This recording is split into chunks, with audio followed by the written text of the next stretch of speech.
First tonight, the impeachment trial of President Trump has come to an end. Today, the U.S. Senate voted not to remove the president from office. Donald John Trump, President of the United States, is not guilty as charged in the first article of impeachment. The Republican-led Senate acquitted President Trump on Article 1, abuse of power, and on Article 2, obstruction of Congress, with only one Republican senator crossing party lines. KIMT News 3's Nick Kruzelnicki is finding out what people in our area think of the Senate's decision. He joins us live now in Mason City. Nick, tell us what people are saying out there. Well, Katie and George, people are just telling me they're glad to have the whole thing over with, and I'm sure no one is even happier to have it over with than President Trump, who can concentrate on being reelected in November. What a week he's had.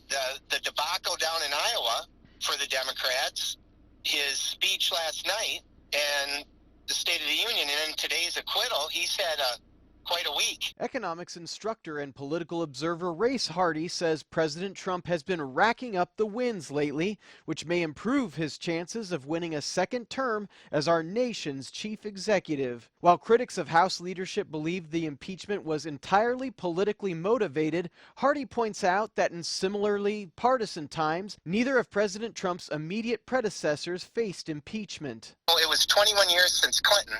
We had 8 years of Bush. No impeachment. The Democrats didn't like Bush.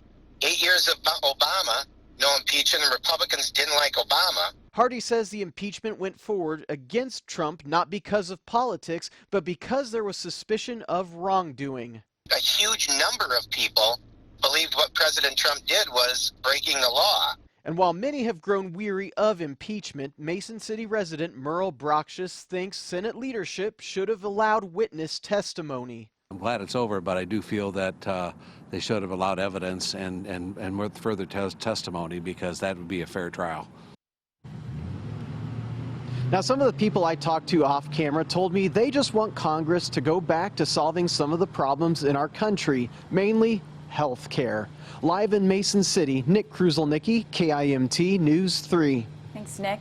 Here's a look at how our local representatives voted. Minnesota Senators Amy Klobuchar and Tina Smith both voted to convict the president on both articles of impeachment.